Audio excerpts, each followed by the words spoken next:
The Hermitage Panthers were looking for a 2-0 record on the gridiron to get the regular season off to a fast start. Welcome to Sports Wire. I'm Will Catterley. Well, everyone has heard it, and it especially rings true for the Hermitage Panthers, who would rather finish strong heading into the playoffs than start strong. Of course, I'm referring to the phrase, it's not how you start, but how you finish. But why not have both? After all, you have to get to the playoffs first, and starting the season with 2 wins and no losses definitely helps. The Panthers were out to do just that Friday night at Henrico. At halftime, Wall of Fame night at Henrico. Several honorees, including Ken Trott, seen there on the left. High school baseball coach, last district title won at Henrico in baseball. J.C. Poma, he played quarterback for these Henrico Warriors. And seeing it all right next to him, you saw Ron Jeremiah. He was the activities director back then. But in the current 2025, Hermitage says, we're going to have another great day, and they did. Early on, first quarter action, touchdown run, short touchdown, plunged by Avery Curtis. Got Hermitage on the board. One of the bright spots for Henrico early in the season, Jay-Sean Jones connecting to Jalen Mayo, who I believe, if I'm not mistaken, had a touchdown grab against Petersburg in week 1. That drive would stall, however. Hermitage gets a stop, and then they got the ground game going once again. Again, coming off that shutout against Matoaka, want to get their ground game functioning here in week 2, and they would. Jason alums with the carry, and then give it to the big fella. Caleb Smith finds pay dirt. Hermitage with a 2-touchdown lead. It would get better for Hermitage later. Still first quarter. That is a house call. It's an Oski. It's an INT. Khalil Atkinson takes it the distance. Interception. Return for a touchdown just like that. Hermitage with a 20-0 lead. Changing sides now second quarter. Yep, Panthers can do it through the air as well. Quarterback connecting to Andre Clark, Michigan Wolverine commit. Going to play defense for Herm. I think Michigan could use him as a wide receiver too right now. It would lead to this. Drive culminates with another touchdown run for Curtis. Second of the night. Hermitage now up 4 scores. There'd be more where that came from. Still second quarter. Check out the hole on the left side. Easy squeezy, lemon peasy for Jason alums. And unlike the nominees, he's not an alum. Not yet. He's still playing. And then, how about this? Dropping it on a dime to the wide receiver, Bryson Robinson, who had a great week 1. Culminates things here. That would lead to a short touchdown, 35-0. Hermitage in front. And how about some play from the secondary? Yeah, they were picking off balls as well. Tyson Brooks with the interception. He had a nice week 1 as well. He would be lead Hermitage deep into Henrico Warrior territory. Set it up for this. A few plays later, after a couple of penalties, it's Miles Brooks connecting to fellow wide receiver, number 8, Marcus Lee. All Hermitage on this night, 41-0 still. Under 3 to go in the second quarter, and Hermitage would score again. Miles Brooks, he can run for miles. This is going to go for a first down. It would later lead to a touchdown pass from Brooks. All Hermitage, they are 2-0, 62-13, your fun. Meanwhile, in the East End, the game everyone's talked about all week, it's Army taking on Syracuse. No, it's Varina hosting Maury. Varina made it to the state championship last season. Maury won the state championship in a different classification last season. You like defense, you're going to love this. You like running, Darren Williams had a banner night.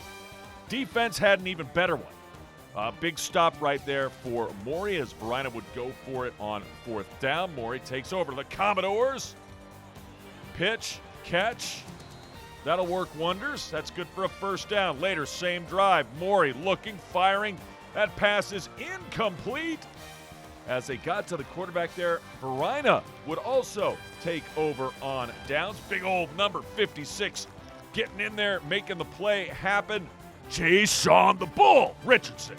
And this is unlike Caleb Weiss, but he puts the ball on the ground. And Johnny on the spot is Maury, number 7, taking it the distance. Javante Hughes all the way to pay dirt. Just like that, the Commodores strike first. It would be 7-0 Maury. Varina uncharacteristically put the ball in harm's way. Double team here. It's a nice ball by Caleb, but the double team, the defenders were there. They were not fooled. Interception number 12 doing the honors on that pick. But have no fear, Varina's defense would stand tall once again.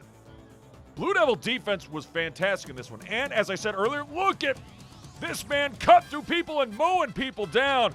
Highlight reel, huddle tape extraordinaire. Darren Williams, over 100 yards rushing on the day. And then, just some mistakes. It's week 2. Sometimes there's some sloppy play, mishandled snap. It's another turnover for Varina that would have, or could have at least, been a potential game-tying drive. Instead, Maury takes over, and instead, you like defense? On the dessert menu or turnovers, Varina gets the ball back. Sir Paul Cheeks doing his job in the secondary, gets the pick, and then later back to the passing game. Nice little play there. Weiss connecting with Michael Farley, and then Weiss scrambling and escaping better than Russell Wilson did for my Giants on Sunday. Finds his receiver. That's good for a first down.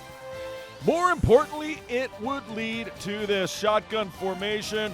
Hand the football off to this man. What a job by the offensive line. He wasn't even touched. DW, Darren Williams, touchdown run, 1 rushing touchdown. Over 100 yards rushing, as I said earlier on the evening. Varina has tied this up 7-7. Back come the Maury Commodores, and back comes that Varina defense, getting the sack. Number 22 doing the honors, Jason Peterson. Nice job by him. Commodores still trying to find their receivers, and again, double coverage.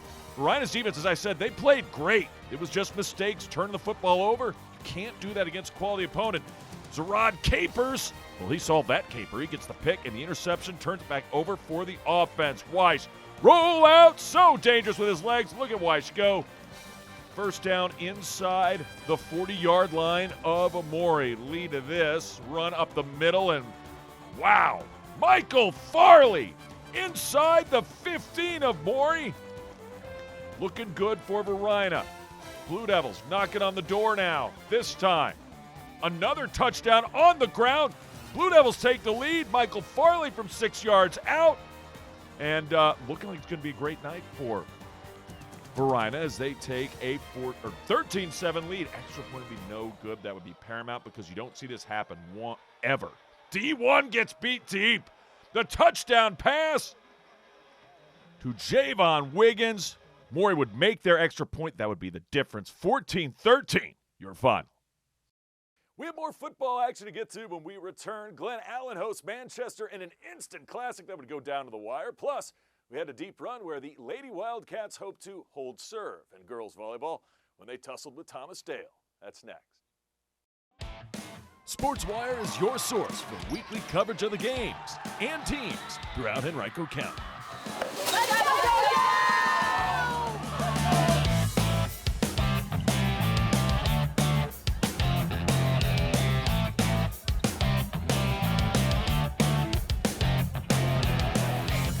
Exciting highlights.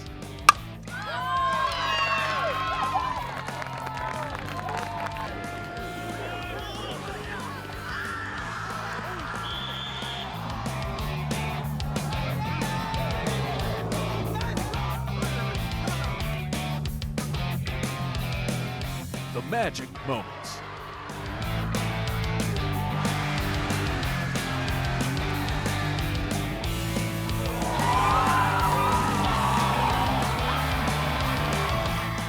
To see it all by watching SportsWire. But since we can't be everywhere, we thought we'd ask for your help. Anytime you get some exciting video or pics, share it with us. Yeah! Come on now! So we can share it with everyone. SportsWire, where high school sports are always the top story.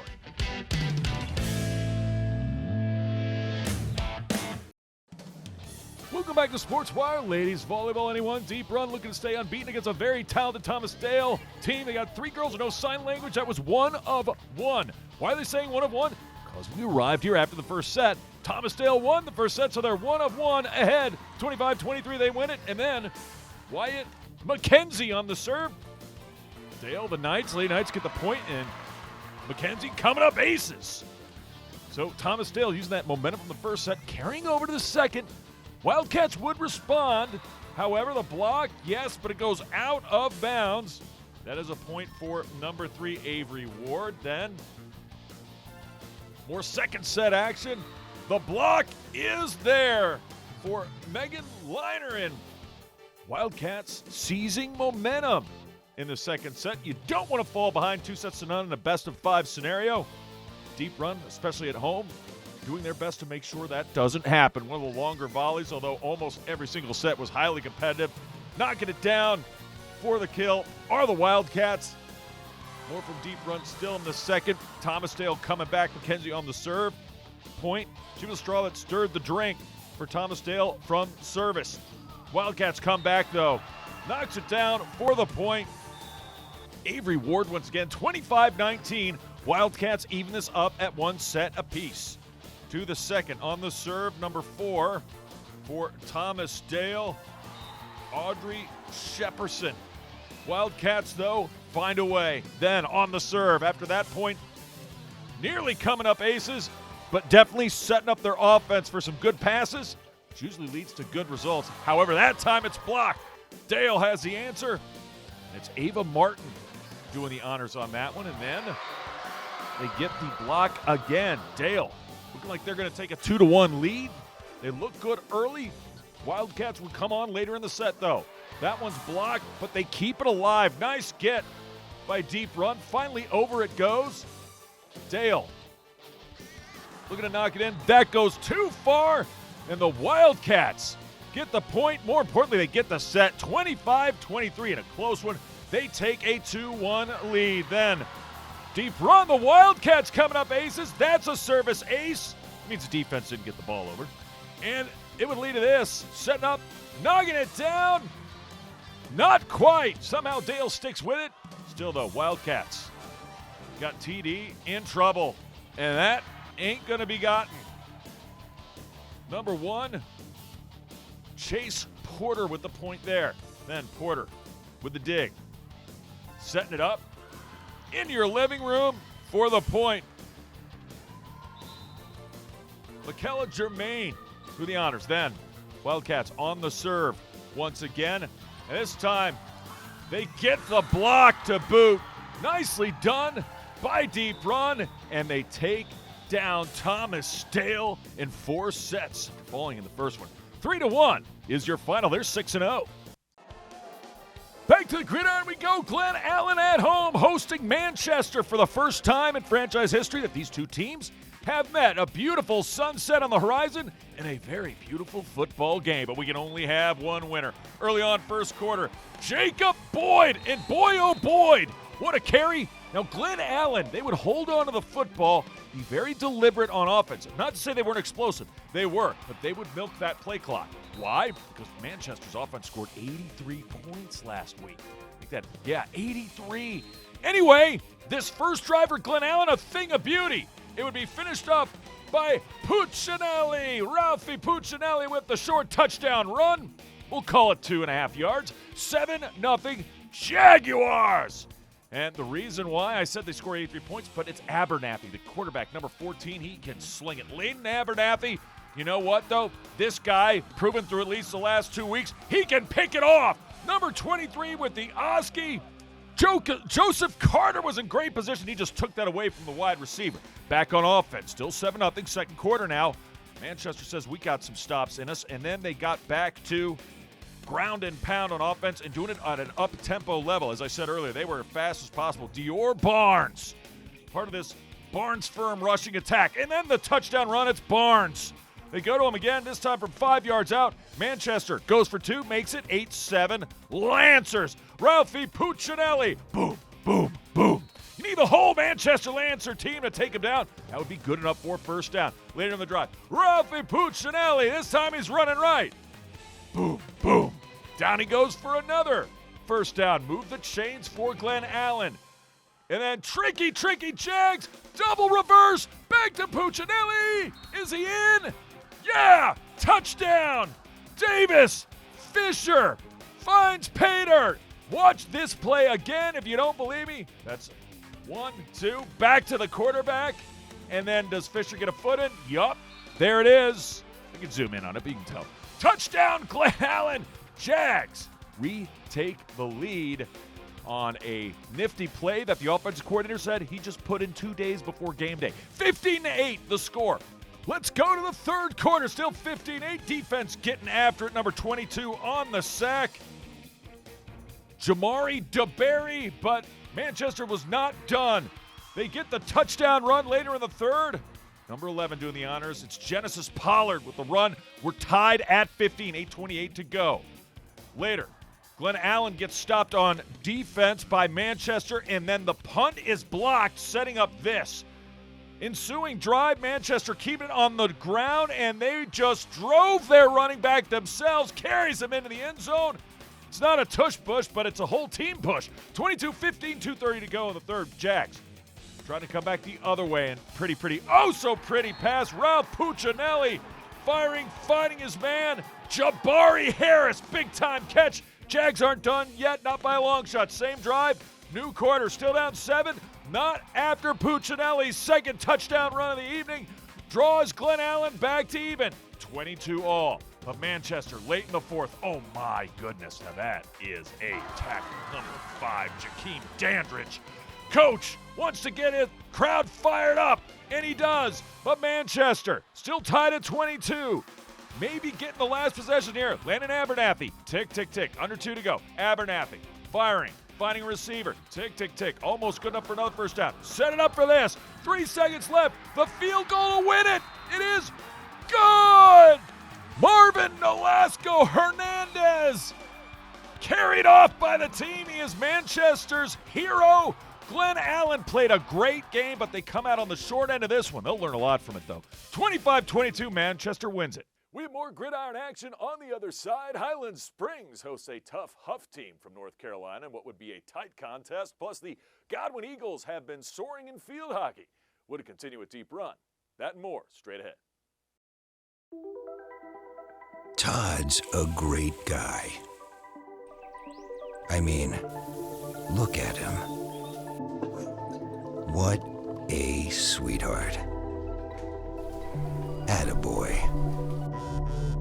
Wait, Todd, what are you doing? How totally selfish and un-Todd-like of you. Come on, Todd. Come on, man. Welcome back to Sports Wire. Deep run at home, hosting a really talented Godwin team looking to move to 5-0 are the Lady Eagles. And they got off to a very aggressive start. Ball was in Deep Run's half of the field most of this game, and early and often it was happening as well. Chance here on the rebound, kick save. Deep Run's keeper did a very good job in this one. However, just moments later, still first quarter. Godwin firing, no. Rebound, no. Another opportunity, kicked away, and another save. However, there'd be a penalty in the circle that leads to a corner. And most good teams, they take advantage of the corners. Godwin does. Firing, finding the back of that. She shoots, she scores. Mia Fairman finds the back of the net, and Godwin takes a 1-0 lead. No, there weren't 72 minutes left. There's more like 7:20 left in the first. Still in the first, however, here come the Lady Eagles again. This time shot knocked away by a defender, leads to another corner.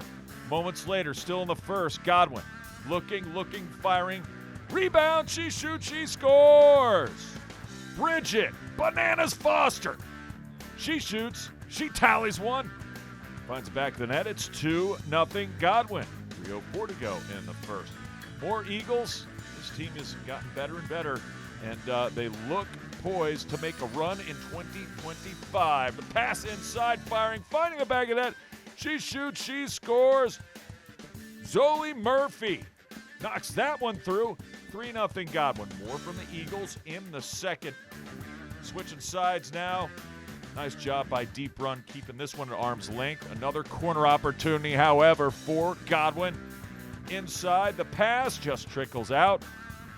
However, more from the attacking half, and that was the theme. Godwin continued to put on pressure and continued to come up with opportunities because of said pressure, right? That's how it works. Pass inside. Going to be another one inside. She shoots, she scores off the stick of number 6, Madeline McGuire. M&M puts a biscuit in the basket. 4-0 Godwin. Lady Eagles still not done. She shoots, Rebound, firing, finding the back of the net. Second goal of the evening for Bridget Bananas Foster. And just like that, the Eagles in complete control. They would tally one late. You see right there off the stick of number 12. She shoots, she scores, and Godwin enjoys and celebrates a 6-0 win over Deep Run. Back to the gridiron we go. Highland Springs, fresh off their big win over Hopewell. Looking to move to 2-0, taking on a tough William Amos Hough High School. First quarter highlights. Yeah, they're from the northern suburbs of Charlotte, North Carolina, number 85. Could be their kicker, could be their punter, could be Bailey Nelson, could be Cole Johnson, could be Pearson Selland. One of those three just ran a fake field goal, got a first down. Guess what? They'd have to settle for 3 points anyway. Field goal is up and good, and Hough is tough. And the Huskies, of course, are up 3-0, second quarter. Fast forward, 42 seconds left in the half. The pass is thrown. The pass is caught. Actually, it would be before 42 seconds in the half. First down, catch and run for Hough. But this is a better catch and run. It's just a simple wide receiver screen. And watch Jaden White take off. This is with 42 seconds left. Touchdown, Hough Huskies. And they're a tremendous team. They only lost a few games 1 year ago. Playoff team went deep into the postseason. Hough, touchdown, 10-0 lead. They would have a 2-score advantage over Highland Springs, but the Springers came to play defensively, and they made their plays. Here, it's a fumble, and Johnny on the spot. It is recovered. Number 2, Antoine Richardson. Yeah, he's the starting quarterback, but he's also still one heck of a defensive back.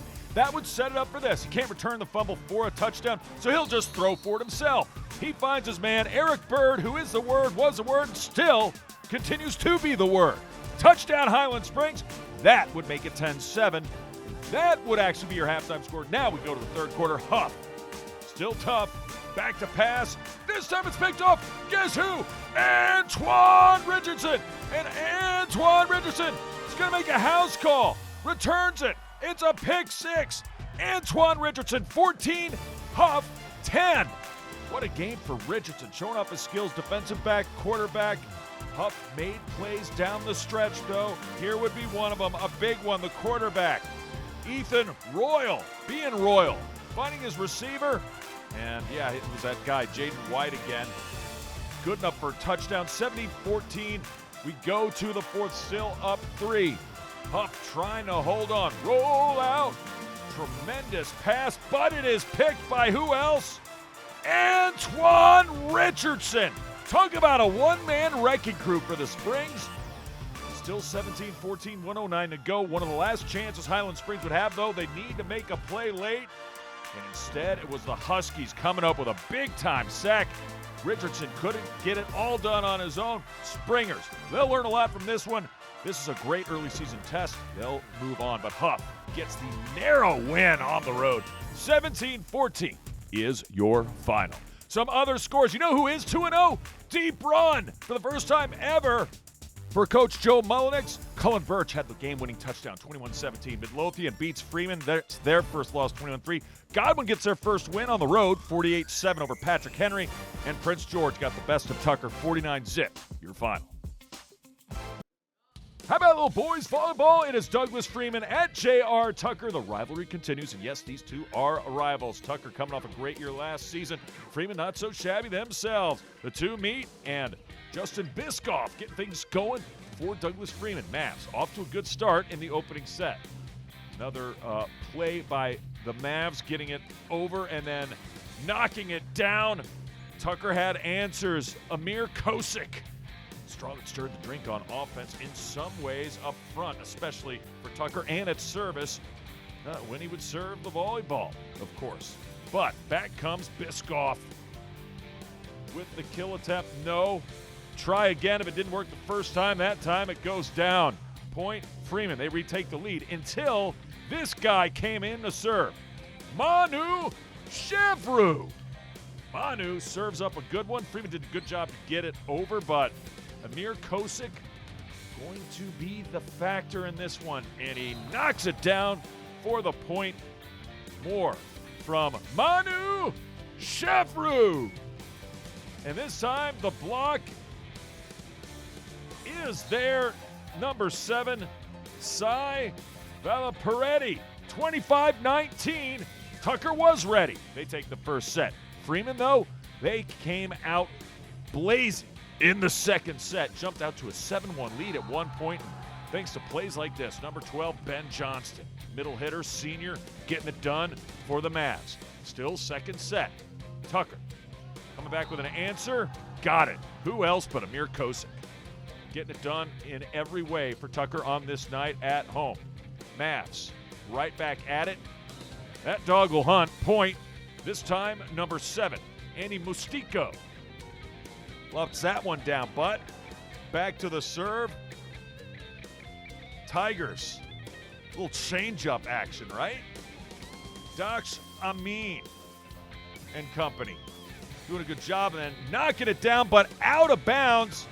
So that ball is out, and Freeman turns the tables. They lost 25-19 in the first. They win 25-19 in the second. The next two sets going to be real close. Taking that momentum into the third set is Mustico. Andy knock it down for the point for the Mavs. Then more. This time, Justin Biscoff. And he sees the cameras on him. I see you. You got the service ace. Tigers trying to come back. And they would. Keeping it alive, but no, that ball's hit 3 times. So Abram Schronell, middle hitter, the junior, gets the point. Then the Tigers came right back again. Never flustered in this one.